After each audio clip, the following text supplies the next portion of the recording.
Hey, good morning and welcome to Breakthrough Walls. I'm Ken Walls and I'm your host. And I have a really special guest on today. Her name is Michelle Norris, and she's going to share her experience, strength, and hope with all of us. So stay with us. We'll be right back.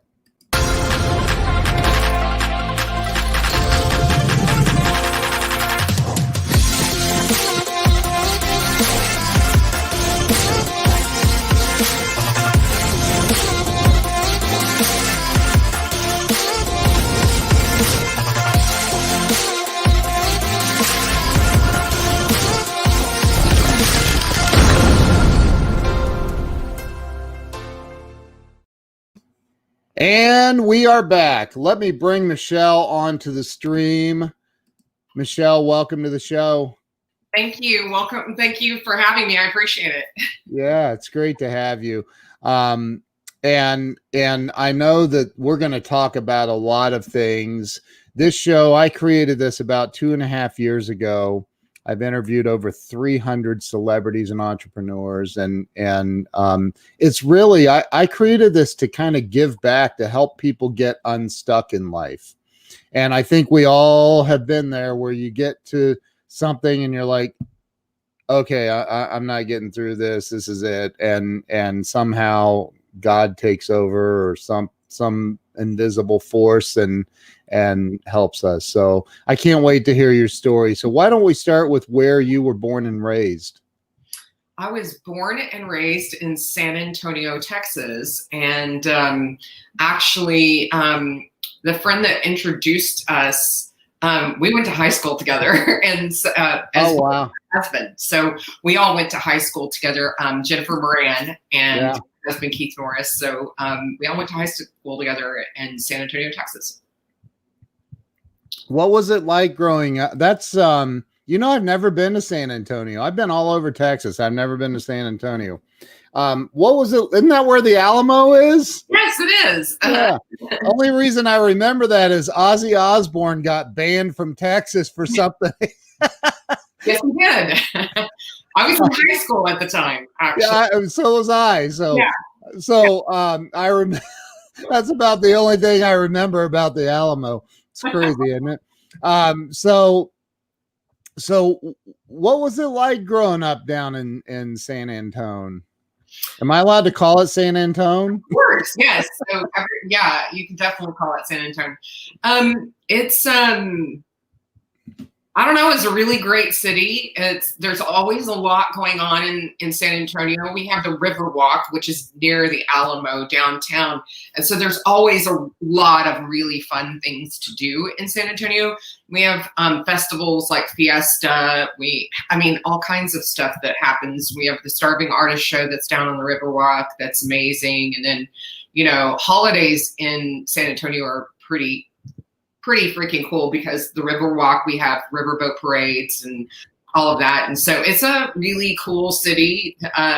It's very laid back, and but a lot of really cool stuff going on there. So it was a lot of fun. Of course, being from San Antonio, you wanted to get out of San Antonio as soon as you could. So we didn't get far. We live in Austin, Texas. So we're a little over an hour north of San Antonio, but Austin was kind of part of our stomping grounds, when we were in high school, and then, college and everything. So it's how far is Austin from San Antonio? Just a little over an hour. Well, Jiminy Christmas. I didn't know that. I was in Austin about a year or so ago. Oh, I should have just gone on down to San Antone. Oh yeah. It's really close. And yeah. And now with, all of the suburban spread, it's even closer. It's closer. So I think that's where my nephew went for something with the Navy. Is there a naval base down there? Or San Antonio has 5 or 6 bases. I know that they closed one of the bases. So Antonio is a heavy military town. So lots of military there. Yeah. So you went to high school. Did you end up going to college? Yes, so I went to I went to San Antonio College. Then I went to a technical school, or not a technical school, I guess it's a trade school. And went when it was going to go into nursing, and actually after doing my internship, really realized it was not for me. I'm very much an empath. Of course, I didn't really learn how empathic I was until probably the last 18 months or so. And so I just couldn't shut off those emotions. And so I found it very difficult to have patients die and just keep going. And so it was really, really, it was very difficult for me. So I ended up not staying in that. And I went back to school and went to construction management school and became a project manager. And I was doing that right before the 2008 housing market crash. I built Starbucks for a living. And anyway, it was crazy, but I was building Starbucks at that time up and down the eastern seaboard. We were living in North Carolina, and I loved it. And I went back to school again to get a culinary degree. And yeah, so I've been to school. My husband's like, you've been to school so many times, you should have. Anyway, but I have lots of interests, and so yeah. so I like keep moving and but I've always been an entrepreneur at heart. Like I've always had that kind of spirit, and even in the positions that I've had at companies, I've kind of always had that owner mindset and owner and that type of work ethic. So it's worked out well for me. I find the project manager thing interesting. I actually was in between marriages and jobs. I used to drink a lot. We won't go into that, but anyway, so a friend of mine said, "Hey, I need a project manager and to kind of run the whole company, and I'd like to offer you the job." And I'm like, dude, I don't project manage. It was a masonry company. I'm like, I don't project manage. What are you talking about? So anyway, I've been there and I had no clue what I was doing, but yeah, so it's an interesting, and we actually did a couple of Starbucks, I remember, but it was just, we just did the masonry work. Sounds like you were like the GC. We were the GC, so we had everything. So you dealt with the moron bricklayers. I'm kidding. I'm kidding.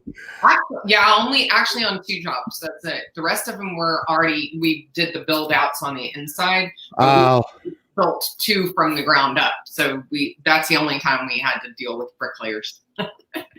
Wow. Yeah, it was it's an interesting industry for sure. Yeah. So you moved on from that and decided, I'm going to go from construction into culinary. Yes. Wow. Well, actually that was a kind of a simultaneous thing. So I always loved cooking. And I was kind of self-taught for a very long time. And then as I was really getting into it, I started becoming a food writer. I became a food writer, not starting to. I became a food writer. I was doing recipe development for a number of websites. And at the time, my specialty was Italian. I made my own pizza dough, my own pasta, lots of refined carbohydrates. And then in I think it was 2004, 5 or 6, somewhere around there, my husband discovered the Paleo Diet and realized that I was having a lot of trouble. I had a lot of issues with my health. I had been diagnosed with chronic fatigue syndrome, fibromyalgia, IBS. Wow. I was misdiagnosed with early onset rheumatoid arthritis.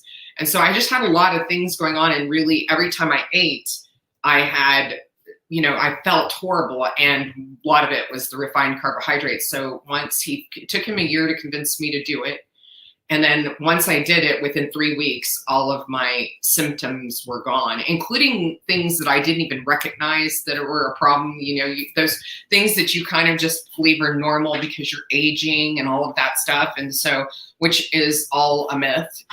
You're not supposed to deteriorate as you grow older. You are just supposed to grow older and then just die naturally, not and then die, and do a long, slow dying death process. That's not how things are supposed to be. So anyway, all of the symptoms were gone, and I lost a lot of weight, which I needed to lose, but I didn't even try. So it was really a great thing. And once I recognized that it was, when I first, all of the symptoms were gone, I was happy that I felt great and I had all this energy and all of this stuff, but I was really angry about having to give up these foods that I loved for, you know, to be healthy. And so I was in this state of denial. I kept thinking, oh, I'm going to figure this out. I'm going to figure out how I can put all of these foods back into my diet and I'll be fine and blah, blah, blah, blah. And once I realized, our son played baseball and he had been out of season. They had been kind of on break or whatever for about 12 weeks. And so I hadn't seen any of the parents for about 12 weeks. And this was about 6 weeks into paleo. I showed up at the baseball game, or their very first baseball game, and everybody was like, oh my God, you look amazing. Like, you've lost so much weight. You look so wow. Healthy. Your skin's so vibrant and you're, you know, you just look really radiant. What did you do? And I had done nothing. So, which, you know, women yo-yo diet and everything. So I hadn't even really noticed that I had lost all this weight, because I always kept, you know, from a size 6 to a size 12 in my closet, and would yo-yo back and forth all the time. And so it never even occurred to me that this was happening. And so that's when, in fact, my husband says that's the day a paleo evangelist was born, because really, then that was when I realized, oh, people really need this information and this could really help people. So yeah, so we kind of moved forward from there. So tell me, I don't know anything, like nothing about the paleo diet. What is that? Anytime I hear the word diet, I like go, I like Boston cream donuts an awful lot. I don't like eat them all the time, but I like to have one every now and then. So what is the paleo diet? How strict is it? What are the benefits of it? There are a lot of people that would believe that paleo diet is very restrictive. I don't find it that. I find it actually very freeing. So, and we don't believe that this is a diet. We believe this is a lifestyle. This is something you can do, because a lot of times people will go on a diet and it is not a sustainable diet. It is a diet to lose weight. And what happens is you lose the weight, but then as soon as you go off the diet, you regain back that weight and probably more. And that's because that's not sustainable. A sustainable lifestyle is something that you can do all the time, that's healthy, that doesn't crash your immune system, doesn't crash your adrenals, all of that. So this is a lifestyle. This is the way that our ancestors ate, you know, back in the Paleolithic days. So, and we can't eat the foods that they ate at that time. Those aren't available. But what we can do is take the nuance of what they did, and that is basically they ate in season. They ate what they were hunters and gatherers. So everything was natural. There was no refined carbohydrates. There was no processed foods. There was no added sugars, high fructose corn syrup. None of that stuff existed in nature. And so we just take cues from them and we eat what is natural in nature and as little processing as possible. And you're just eating meats, vegetables, a little bit of fruits, nuts, seeds, and really good fats. And really good fats are going to be obviously animal fats. If you can tolerate dairy, some people cannot. If you can tolerate dairy, then butter would be a really excellent fat. Not margarine. Margarine is fake and is highly processed, and it can make people very ill, actually, because of all the processing that they do. They bleach it, they deodorize it. It's disgusting. If you knew the whole process, wow, you'd never even want to look at it. So So basically you're eating whatever is natural in nature, fishing, you know, anything that they could hunt, anything that they could gather, that they could pick, berries that came on a tree that they could found, that kind of thing. So any of those things that are natural, those are the things that you want to eat. And those you can find on the perimeter of the grocery store. Yep. You won't go down the aisles. You only go down the aisles for the stuff that you need to clean your house. That's it. And this is the thing. Paleo is part of the lifestyle, includes really, so this is what that I say to people. It's removing all of the toxins in your life. And so you're removing toxic foods. You're removing toxic chemicals that you clean your house with, toxic chemicals that you put on your body, toxic chemicals. Fluoride is highly toxic. You filtering your water if you are in a municipality that puts fluoride in your water. I don't understand why they do this. It's a very known neurotoxin. It is highly toxic to particularly children. It should never be used, and it is banned in 68 countries. So the fact that the United States still allows this is really unbelievable. But so these are all of the things. The other thing is toxic people, toxic thoughts. That's your own, your own internal, that you really talking to yourself in a very kind and loving way is probably one of the best things that you can do for your mental health, your emotional health, your relationships, for your entire life, for your physical health. And then it kind of like builds, and you end up being able to extend that to other people, because until you love yourself, you cannot love anyone else. So it's a very... That's all part of the paleo. Very much so. Wow. My wife, she says, thank you, butter only. My wife's always like, I'm like, I like country crock margarine. And she's like, I am not buying that crap. And I'm like, it's not crap, it's good. And I'm going to tell you, so let me tell you something, Ken. I was a country crock fan for years and years and years, because I didn't know what butter tasted like, and I didn't know what butter was. And of course, all the lies that were told to us by the government about butter and, demonizing it. And it is probably one of the best fats you can have. And I believe it tastes a whole lot better, because I'm dead serious when I tell you the process for margarine is so disgusting that if you knew it and you saw it, you would never, ever even go near it. Because for one thing, before they even get to the process, they've bleached the margarine, and then they put coloring into the margarine. But they put a deodorizer into it because it smells so horrific. So it's a ton of toxins. It's not something I would, no. Wow. Sorry to burst your bubble there, but I'm telling you something that's for your health, because it is something I loved country crock until I learned all of this. Butter is so difficult to spread. Oh, not if you let it sit on the counter. Or you get a butter belt. We've had a butter belt, so it keeps it from getting rancid. So yeah. Okay. So well, thanks for being on the show, Michelle. Have a nice day. You're welcome, Mrs. Walls. Oh my gosh. So so let's back up. So you were in the construction management. You went to culinary school. So are you a chef? Yes. Mm-hmm. Wow. That's pretty cool. I'm not an acting chef. I'm not a practicing chef at this point. Right. Well, that's still really cool. So my wife said she buys whipped butter. Okay.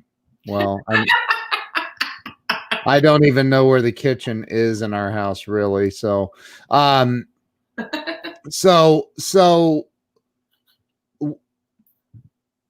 and this was pretty close to after you got out of college? I'm trying to put the timeline together here. Okay, so I've been to college several times throughout my life. So this was, This was 16 years. Yeah, that was 16 years ago. So, anyway. Yeah. Okay. So what did you do after you became a chef? Did you go get a job as a chef? Nope. I started my own catering company. Oh. I actually, initially, I went to work for a company that I was we were in conversation. I was the executive chef and I was going to become part owner of it. And then we started Paleo Fx, and I had a catering company, and it was too much to try to keep all of those going. As if anybody's a chef, you know that you spend a lot of hours on your feet, and you know, I'm not a spring chicken, so it wasn't a good mix. But then Paleo Fx really took off, and I was the sole. I don't know. I ran Paleo Fx by myself from 2013 till 2016. I hired my very first employee in December of 2015 in anticipation of the 2016 event. I had a lot of volunteers that helped, but I was really the only one that was running it. So it was just too much. So I ended up putting the catering company on the back burner. I was trying to get somebody to take it over because I was doing really well with it, but that just didn't work out. So what is Paleo Fx? So Paleo Fx is a company that my husband and I founded. It is the largest paleo health and wellness platform and event in the world. And we have the largest repository of paleo information in the entire world.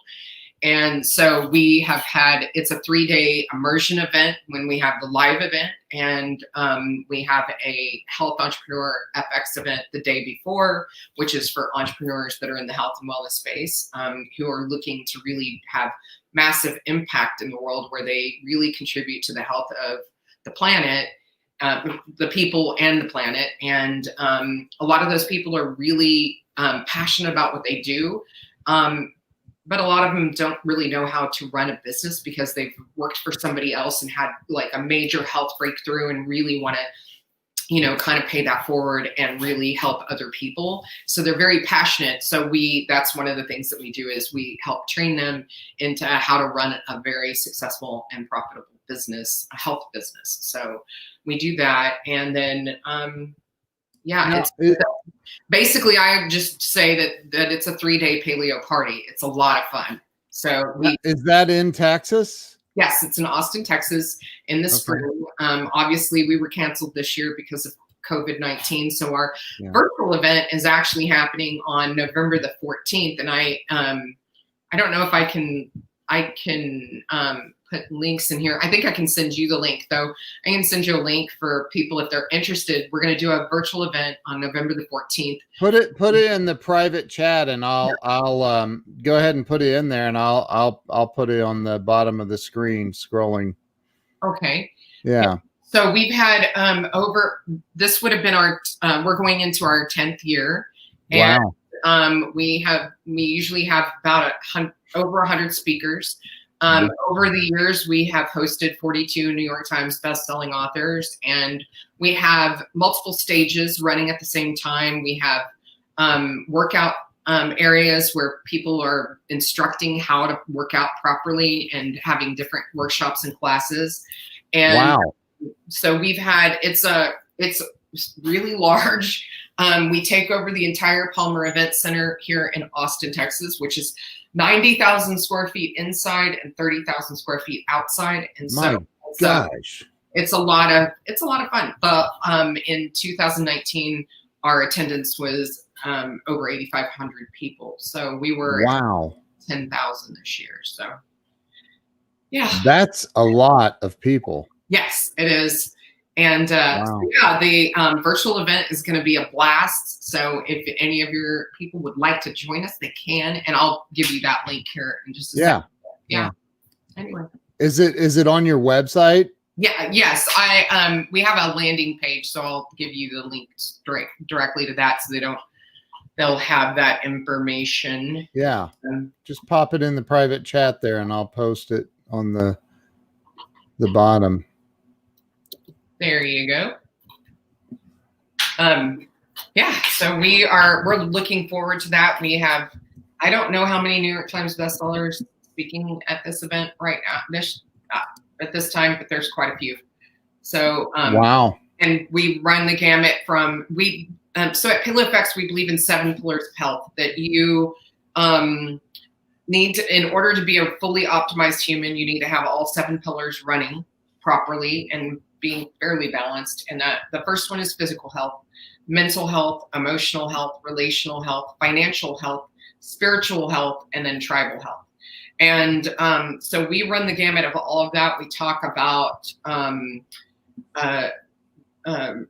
regenerative agriculture, decentralization of markets, decentralizing education, government, financial systems, healthcare, everything. We talk about all of that at Paleo Fx and more. So it's a really, it's lots of stuff. So it will appeal to just about anyone that wants to really learn about the best way to get healthy and help their community or their family or whoever get healthy, because we have lots of different information. And the thing is at the end of the day, we're all completely individually designed. So we do not, we don't all need and require the same things as each other.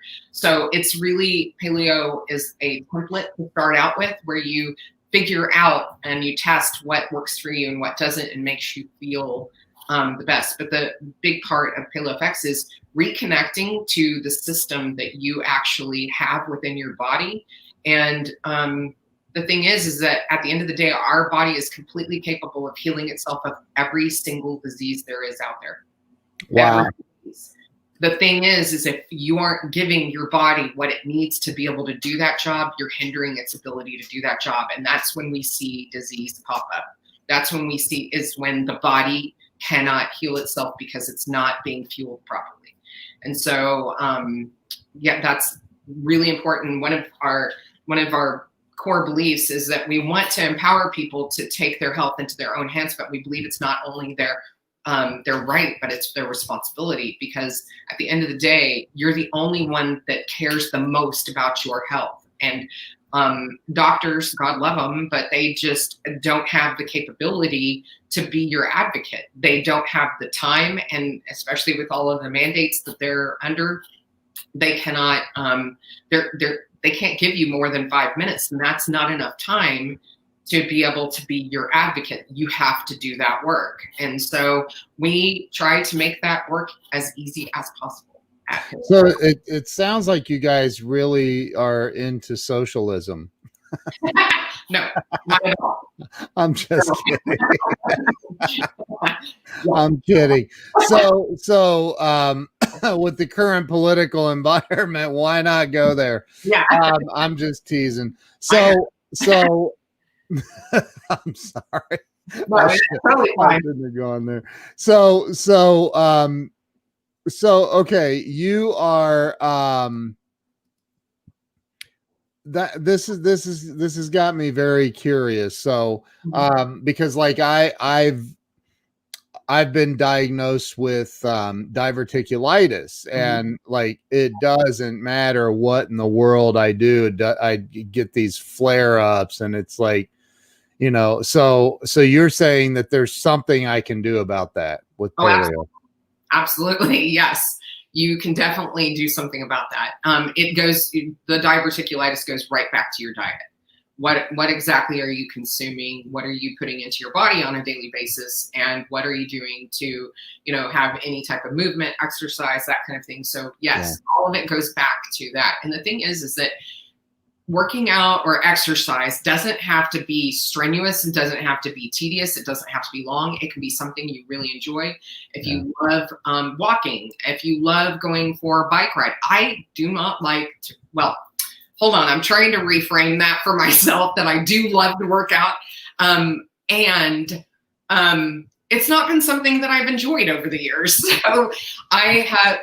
So I do a lot of walking. I do a lot of hiking. I do a lot of things. I will do some working out here at home and some types of exercises that are really beneficial for me, that I enjoy and that I can do easily and, fairly effortlessly to, really keep my health in check. But I sauna a lot and do a lot of those things because it helps rid your body of toxins, helps your body get rid of them a lot quicker. Yeah. So those are really great things to do for yourself. But it's all of that. It's how you manage all of your health is starts with your food. And in fact, that's it. For anybody that really wants to know how to begin paleo, my two of New York Times bestselling authors were at Paleo Fx. They actually launched this book at Paleo Fx years ago, at our first year, I think. Wow. They did the pre-sales at our event. But it's called It Starts with Food, and it was written by Dallas Hartwig and Melissa Urban Hartwig.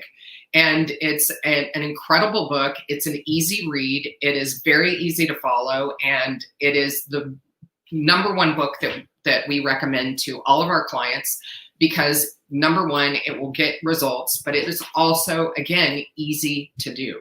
And it's really easy information to follow. Now, is paleo, it seems like I've heard about paleo being like, is it gluten free? Yeah, you would. So I had a friend tell me, I'm pretty sure he told me that him and his wife were doing paleo, and he's like, and he goes into this long diatribe about how, our people 1,000 years ago didn't eat wheat and so talk a little bit about that. What is if they didn't, why does it even exist, and how did we discover that it makes bread or whatever?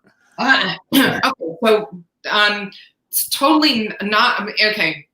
It's partially true. That's partially true. Wheat, as we know it today, was not available years and years. We are now eat a hybridized wheat that is hybridized and modified. That's probably the best way I can put it. Modified to create very fast growing wheat that's highly glutinous. And this is the problem with it is that we our bodies have not adapted and evolved yet to continue to eat this and to be able to sustain health while eating it. So while there's a lot of people that have actually what they call celiac, which is a very extreme allergic reaction that can sometimes actually result in death for those people. Wow. Just a very severe, extremely allergic reaction. Then there's just kind of a spectrum of where you fall on that.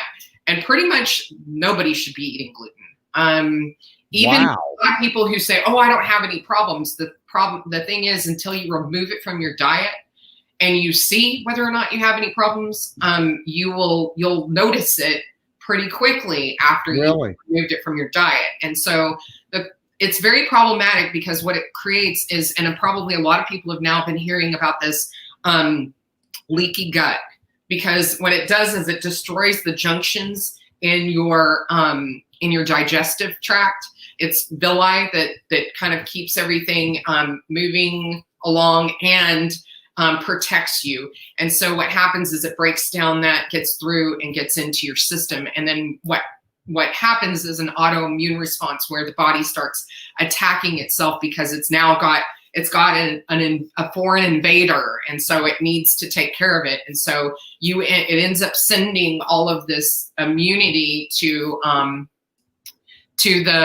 the invader to try to get rid of it. And then what happens is it causes chronic inflammation in the person.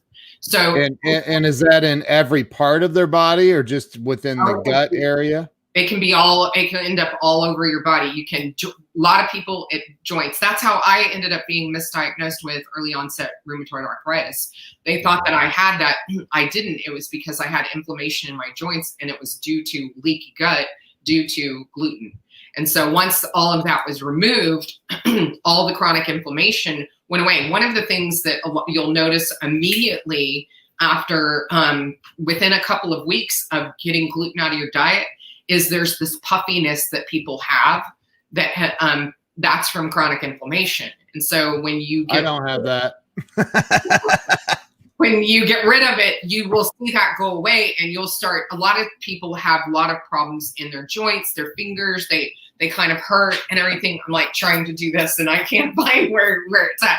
So like just moving fingers, having issues in their knees and in their ankles, all of that stuff. That is caused usually by leaky gut and having that chronic inflammation come from an autoimmune response. Wow. Yeah. Wow. Now, do doctors know about this? Oh yeah, they know about it now. They didn't for a while, but most doctors don't even consider nutrition. And the reason being, and this is no fault of their own. This is not the system that they were trained in. So, if your doctor even got, 6 hours of nutrition in the entire 12 to 15 years he was in school, that he's very lucky, because most of the time they don't get any kind of nutrition, which is absolutely ludicrous considering the fact that all disease stems from, some kind of nutritional issue. Let me take that back. All forms of diseases of modernity, chronic disease, those type of things, those all come from what you're putting into your mouth. And those are all controllable by what you put in your mouth. And so the things that like the communicable diseases and everything like that, that's something that's different. And so they're trained in a system for communicable disease, which we've pretty much eliminated and wiped out through all of the years of medications, vaccines, that kind of thing.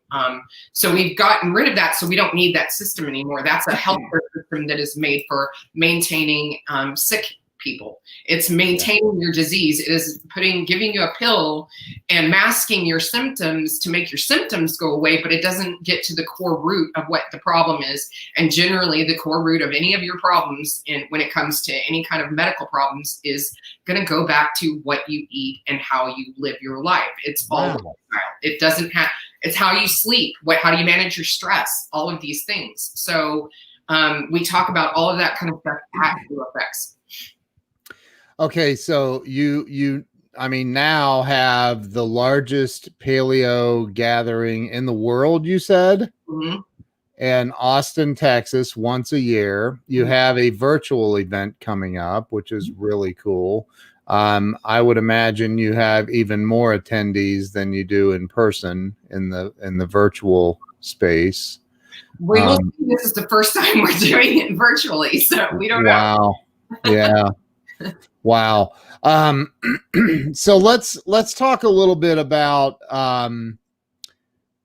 through this journey, because if you went from college to college to college and then you're like, all right, I'm a chef, and you have this how long did you have the catering company?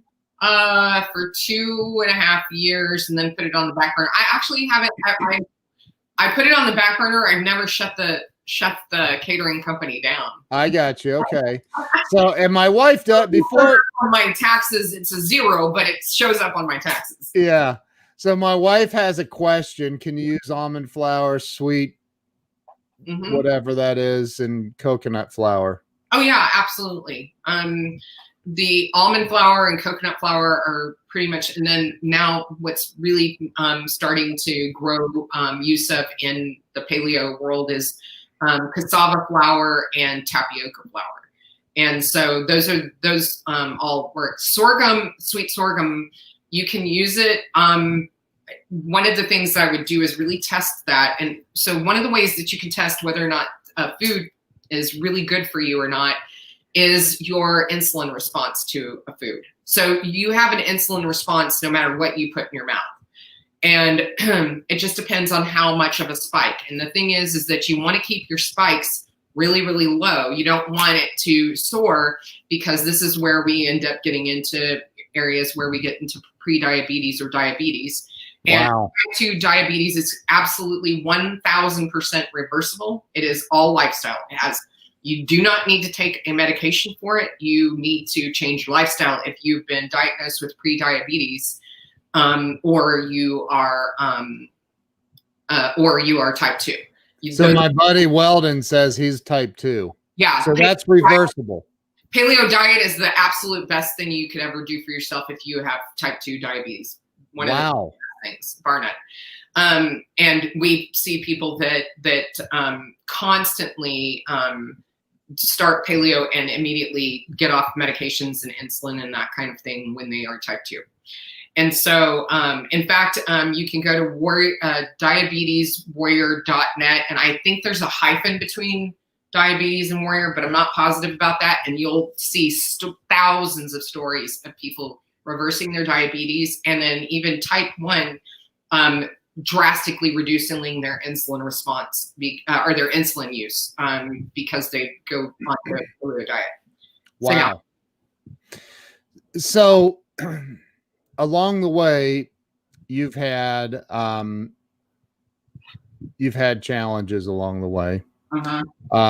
I can imagine that. I mean, I've been an entrepreneur for 30 years, so I know that I had a vehicle repossessed in front of all my employees one day. That was fun. Oh. So, you know, it's like, hey, you guys are getting paid, just I'm not. So I've been there, done that. Yeah.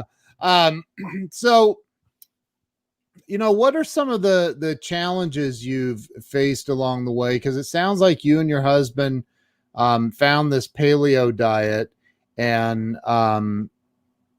you know, you started a business out of it. But what are some of the challenges you faced along the way that you thought, you know, I don't think we'll get through this? Well, 11 and a half years ago, there's a picture right there. That's our daughter, Brittany. And she was killed in a car accident 11 and a half years ago. And killed 3 days before her 23rd birthday and 1 week before her college graduation. She was a music and worship ministry major, so she had intended to be she was going to be a minister, and she intended to work in the mission field. She had just returned from 3.5 months in South Africa and was absolutely in love with mission work. And so that was absolutely devastating. We had this huge party planned for her birthday, for her graduation. Thank you so much, Weldon. All of these things planned for her, you know, to celebrate, and we ended up on her what would have been her 23rd birthday holding her first memorial service. And what happened was there were about 700 people in attendance, and they had a receiving line for us, and we stood there and received almost all of those people. Wow. And they started telling us how Brittany had changed their lives. And it was not this superficial, oh, she changed my life. It was, she said this to me, she did that, she took me here, she showed me this, whatever it was all of these very profound things that she did to change their life. And, we were a little numb and running on autopilot that night, but we were in shock. Like, it wasn't even 23 yet. She died 3 days before she turned 23. So for someone of that age to have that kind of impact in the world, and we kept hearing how much it had grown. And so she had 3 memorial services here in the United States, and then they held 2 other ones for her, one in South Africa. And then there was a group of people that were from Ireland that were in South Africa with Brittany, and they were so impacted by her, they held another memorial service for her in Ireland. So this kid had memorial services. And, they say that the turnout for your memorial service isn't about you. It's about what's the weather like.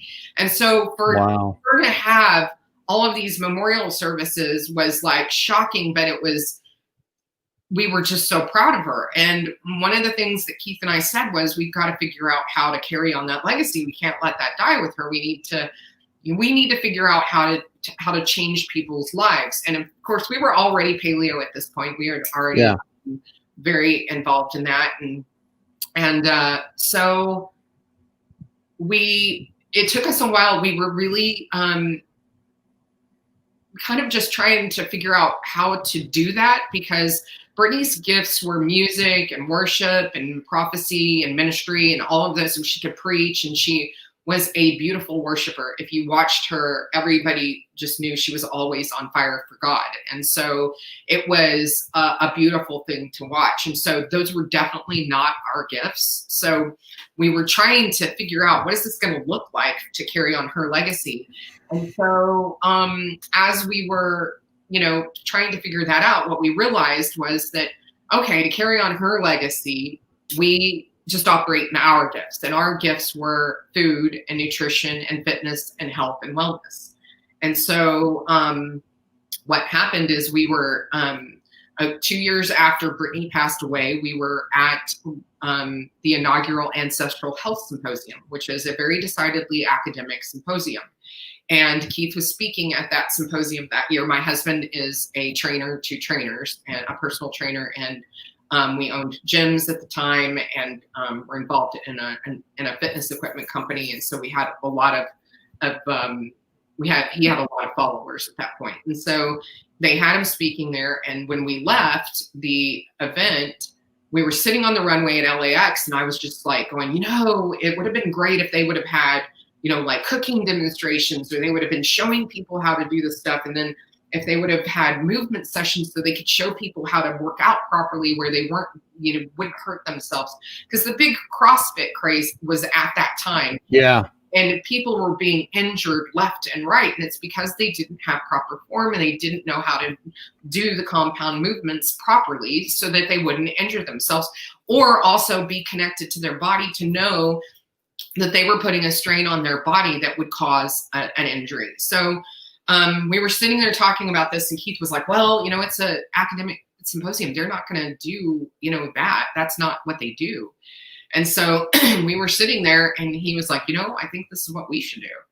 And I was like, okay, yeah. Anyway, so 6 months later, we launched Paleo Fx. And we had almost 700 people in attendance the first year. So, and that was about 9 years ago, it sounds like. Yeah, it was. Yes, it was in 2012. Mm-hmm.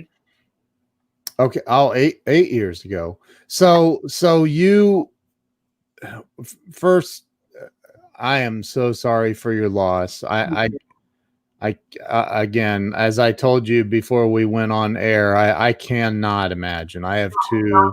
Don't try to. It's not something I recommend. Yeah. Wow. But it sounds like her legacy is definitely still alive and well. Yes. Well, and that's one of the things we talk about, is that her legacy was born on that runway. And, here we're going into our 10th year, and our 10th event, sorry. Yeah. And her legacy is alive and well, and still changing thousands and thousands of people's lives, and has probably changed hundreds of thousands of people's lives over the years.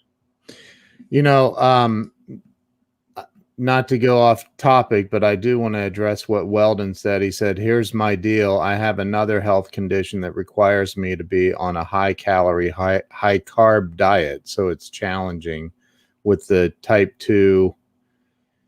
I'm happy to, if you want to reach out to me, I'm happy to discuss, because I can tell you that's probably not, there's no health condition that should require you to be high calorie and high carb. None. Well, yeah. So you're opening the door. Weldon can reach out to you, and yeah, it sounds like you absolutely know what you're talking about. So, and again, like my sister's a nurse practitioner. I know that, it's like, doctors don't know everything. and neither, and I've always been like, and Weldon said he will. So, I've always been of them. I was different. I hated school. And in 12th grade, they're like, hey, dude, you're not graduating. You didn't get a biology credit in 10th grade. And I'm like, yeah, because that class sucked. I hated it. Like, and I'm like, I'm never dissecting a frog again. What the heck do I need biology for? That's stupid.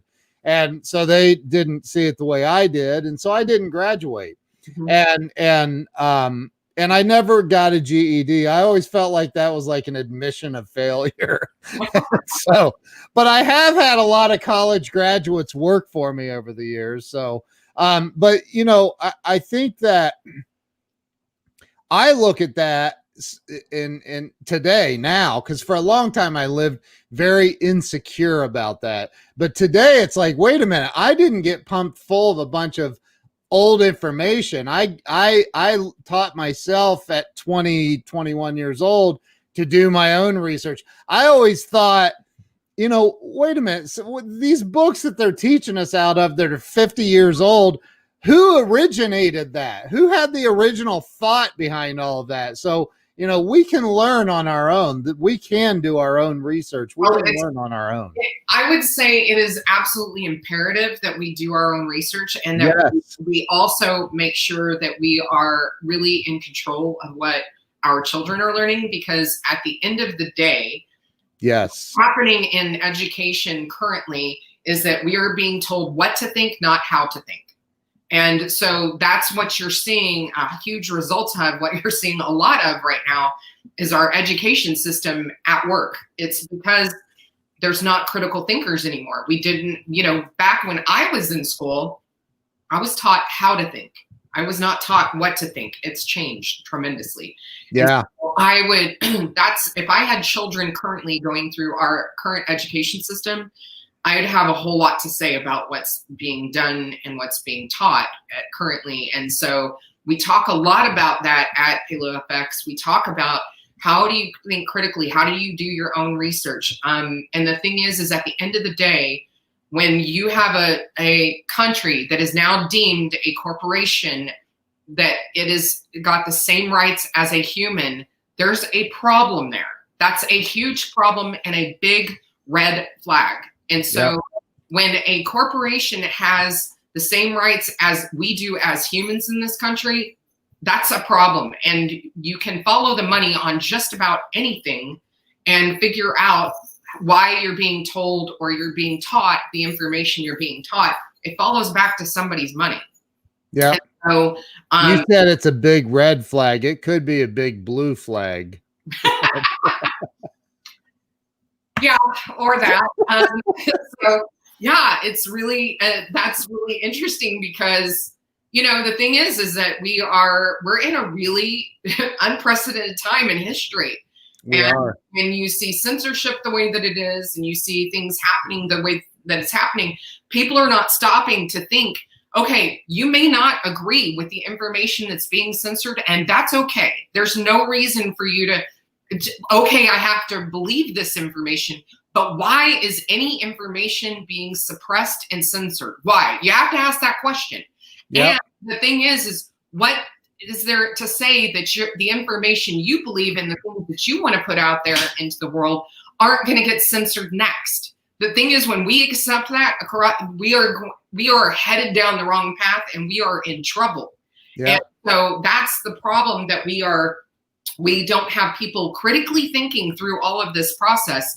Yeah, you may hate Trump, you may hate Biden, you may hate Kamala Harris, Pence, whatever, Nancy Pelosi, Chuck Schumer, whatever, whoever you hate, it doesn't really matter. At the end of the day, the fact that you are in still what is supposed to be a free country, if you're not being able to say what you believe freely, and it's being censored because corporations have a lot of money on the line this election, a whole lot of money. And if you don't know that, then you need to get educated about that and research and critically think through what is happening right now. Why are people being censored? Okay, I agree with this, or I don't agree with it. Doesn't matter. Why are people being censored? We're in a free country. And the thing is it's communism when you cannot say what you want freely, and there are people coming into your house and taking you away and doing all of these things. And people may think that's really crazy, but that just happened to a woman in Australia. It just happened to her. And all she did, she was pregnant too. That was what got me, is they came in and took her away because she was talking about organizing a peaceful protest in her area. And on Facebook, and she got arrested. And I'm just like, whoa, people, like, if you don't see this and see that there's a problem with that, and I don't, like I said, I don't care if you're going to vote for Biden, you're going to vote for Trump. I don't care. It doesn't matter to me. Joe Jorgensen, whatever. Vote for whoever you want. But everybody has a right to their own opinion, and they have a free, it's still a free country right now. It won't be after November 3rd if we don't watch who we vote for, but I'll leave that sitting right there. Well, I think that first off, I 1000% agree with you, and I'm pretty sure that I know somebody that would endorse your message. If you look at the screen. Mm-hmm. Yeah. So, no, I think that that there's a serious problem in this country, but I just did a live stream the other night with a panel of 5 of us that was intense. It was very intense, but I think I'd like to talk a little bit more about for the lay person that doesn't understand. Gosh, we're already at an hour. What? Well, we did. What? You had the technical issues, so we ended up going on, I think, just like literally right. Yeah. After. So we're at 56 minutes. I can't even believe that. So for the lay person that when I hear anything with diet, again, whether you call it a diet or not, it's a lifestyle change, which is now honestly everything I've heard is like now everybody's saying, oh no, this isn't a diet, it's a lifestyle. And okay, but still, when you have the average human being is on autopilot, the average human being, Don Miguel Ruiz in the 4 Agreements talks about the programming of the human. And, Tony Robbins talks about how our belief systems are all, built up by these legs under the table, and it's hard to change those. And so, for the average person that's on autopilot and they're like, yeah, but I love eating my fried grilled cheese and bologna sandwich every day, or I love fried pork chops and fried potatoes for dinner, which, gosh, that sounds good. Hey, babe, if you're still watching, I have a dinner idea for tonight. Anyway, so you're like, oh, this guy's going to be a hard one to change. But so for the people though that are on autopilot, that don't really think like, man, I deal with a couple of little aches and pains here and there, but my gosh, I just love my wife. My wife just typed, oh, you see the comments. I'm going to block her from this stream. So, how do you get? Just reach out to me. Yeah, that's nice. So, how do you get through to? Is it convince? Is the word convince? How do you get through to somebody to help them have this shift? Well, this is the thing. Unless you feel like you're ready to have,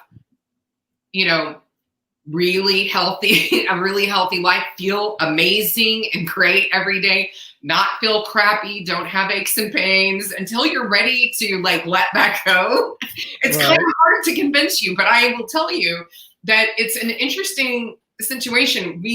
I hate this whole new normal thing that we've got going on now. But the thing is that at the end of the day, you have this normal that's in your life that you come to believe is just part of your existence. And okay, I'm getting older, so my, this is going to deteriorate or that's going to deteriorate. That's all a myth and a lie. That is not true. That is something that's been sold to us.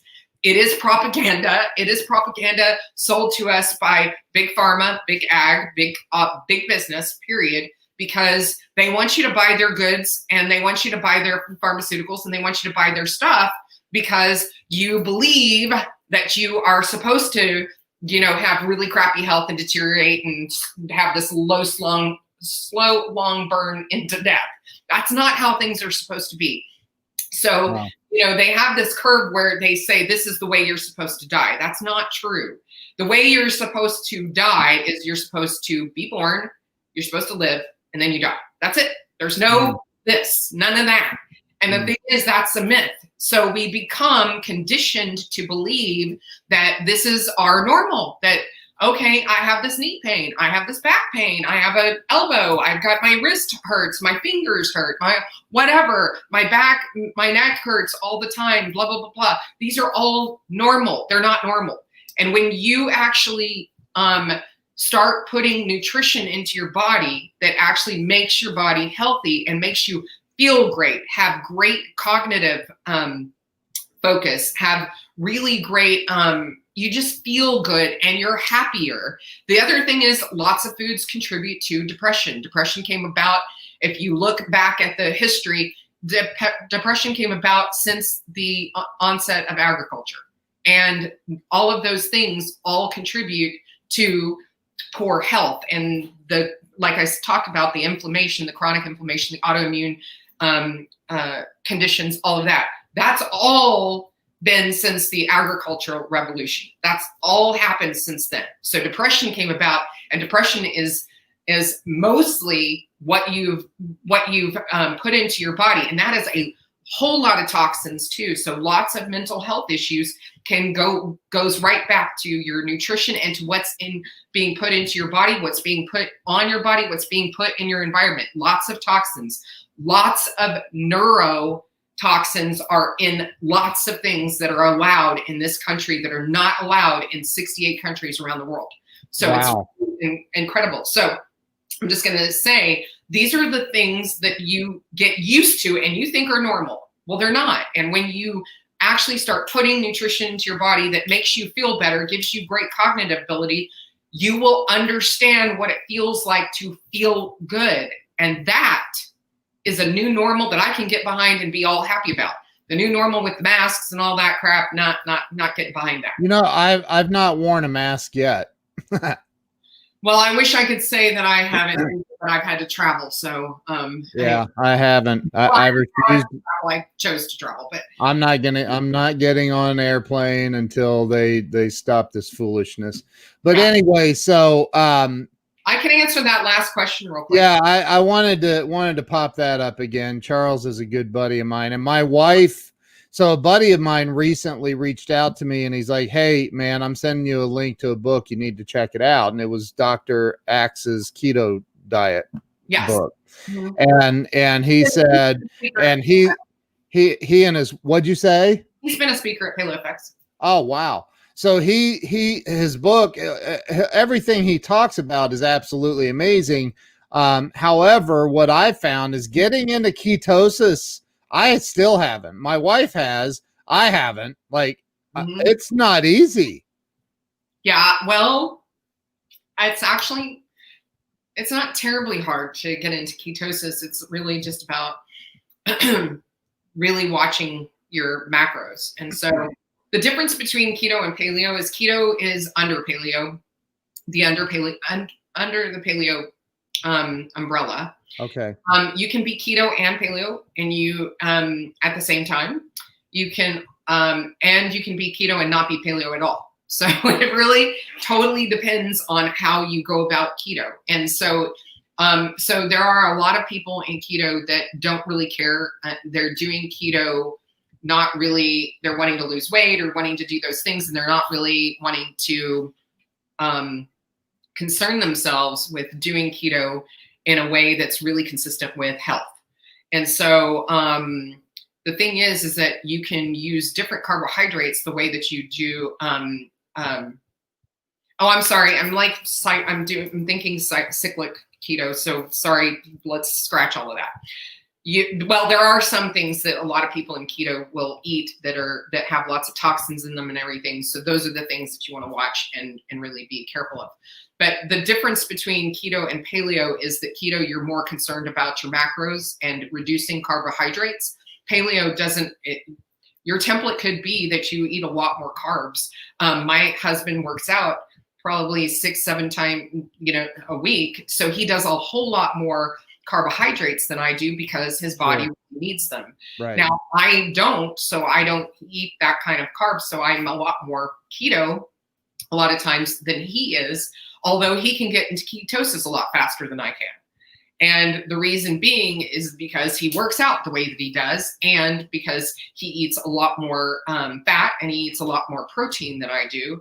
And so when he does have carbohydrates, it's usually just to fuel his workouts. And so he burns through them really quickly. So it really depends what you're doing keto for. And I would highly recommend that if you are a woman, to be very, very careful about doing keto and to make sure that you really research and you really understand how to do keto properly, because it can really mess up your hormones. So wow.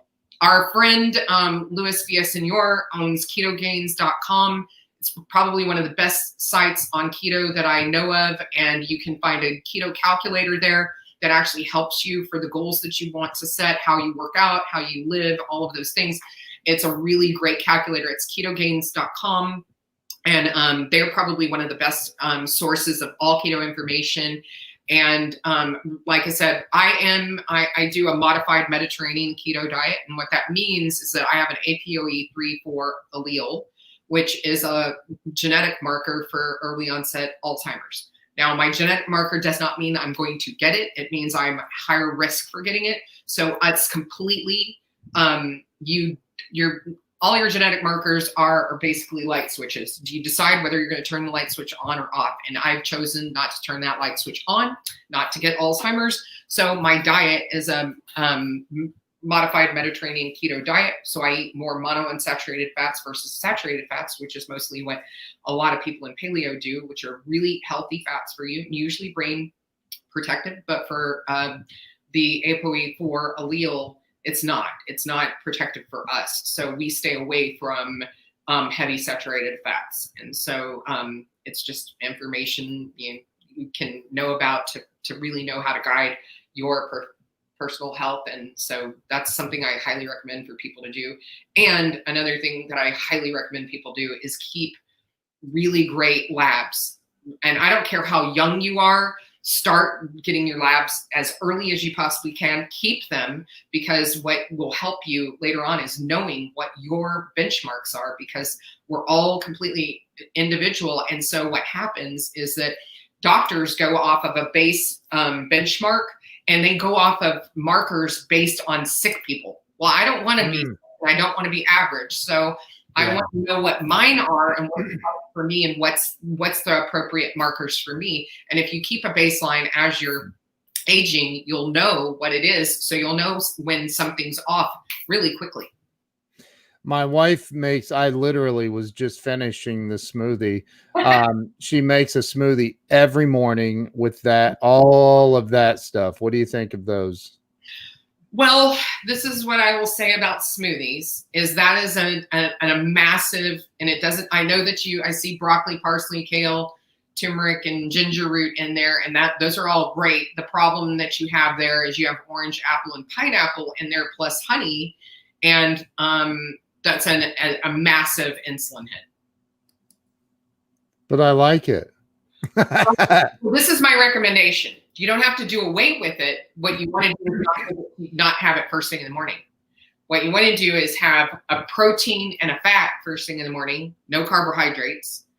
And when you have a protein and a fat first thing in the morning, you keep your insulin level so that you are not having a spiked blood sugar. Because you know that crash where you get high sugar and then it drops and then you feel tired and you're cranky. Like every afternoon? Yes. You mean? Yes. And after I eat lunch? Yes. So that's an insulin hit. That's what happened. Wow. Plus the insulin hits are actually damaging to our system, but it's the only way to be able to get our blood sugar regulated. But you're throwing all the sugar into your thing, and insulin's the only thing that can combat it. So wow. So you're just wanting to always keep your insulin as level as you possibly can. And the other thing I would do is when you do that smoothie, throw cinnamon in there. So when you said protein and a fat, like I'm picturing grabbing a piece of fatty cold steak or something. Like Yep. what Perfect breakfast. Some steak and some eggs. That's the best breakfast ever. Wow. No bread. You want to mix the bread. But yeah, it's the best. It's the best. My husband's in there going, "Oh, yum." Is he? His office is right next to mine. So we're gonna have your husband on the show too. Yeah. I think that wow, that's a lot of information. So and to process the no bread, let me process that. I'll get back to you in 20 years. I'm serious. I'm kidding. So Charles says, honey, fire up the grill. Yeah. That's awesome. So I have what's an Orgain chocolate? It's a brand. Oh, and she adds peanut butter. Is that good? No, I'd mix the peanut butter. Nix the peanut butter, babe. Get rid of it. You're gonna do, if you want something like that, put cashew butter in. It's way better for you. Peanuts are a legume. They are not a nut, and there is absolutely zero way to cook out or remove the toxins that are in nuts. And they have a fungus in them that is really, which is an antitoxin for humans. Nothing with peanut butter, nothing. And I loved peanut butter. So I just moved over to cashew butter and to almond butter. So you can add any of those. Those are really, really great. What about Nutella? Oh, that's awful. Have you ever had Nutella? It's full of sugar. It's totally full of sugar. Plus, I am not a hazelnut fan, so it's just. But I will tell you, there are a lot of, and you'd see them at Paleo Fx too. Is that there's a lot of really healthy brands of a healthier version of the Nutella with a really great cacao and with the hazelnut butter. So you can find really healthy ones. Just look for the ones that are like non-GMO, that are organic, and that have cacao. Yeah, sorry, hate to break that, but it is. If you look at the label on Nutella, you've got a lot of toxins in there, and you also have it's a lot of sugar. And I know a lot of people read labels. I read labels, and I'm like, I don't know what half this crap is. What are you talking about? That's it. That right there is the key. If you don't know what's in it, don't eat it.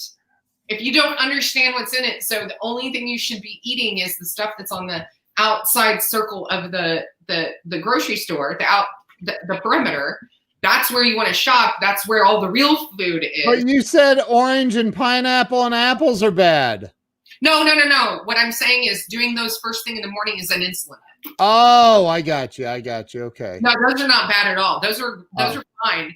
You want to eat them in season. You don't want to eat those out of season. But the thing is that you want to also have those with something that's going to so I would, like in that smoothie, to kind of take down the insulin hit, is put some protein in it.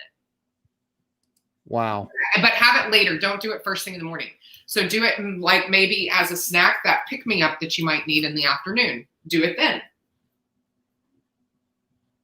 Okay. The smoothie. Yes. But then I'll crash again. No. Not if you put protein in it. Oh, okay. See, there is so much, and this is why your event is so important to attend. And Exactly. It's a virtual event. How many days is the event? The virtual event is 1 day. The live event is 3. Okay.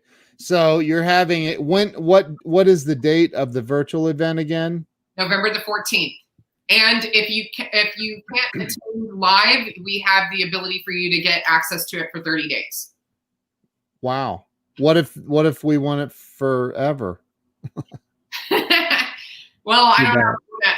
You could just go on to our Paleo Fx site, because we've got we have so much information. Yeah. Well, I'm gonna dig into that. I know. I'll bet you $100. My wife already has it open in a tab on her computer. I'll bet she does. So, Okay, and so Weldon, let me tell you, when you reach out to me, I'm involved in a company called ID Life, and my company is ID Life Wellness that's within that. And the shakes that we have are amazing. There's only 7 ingredients in them. They are organically derived. They're non-GMO. They taste like you're having a milkshake. It's so good, and they taste really wow. good, and they are really super clean, and it's probably the best protein that you can get.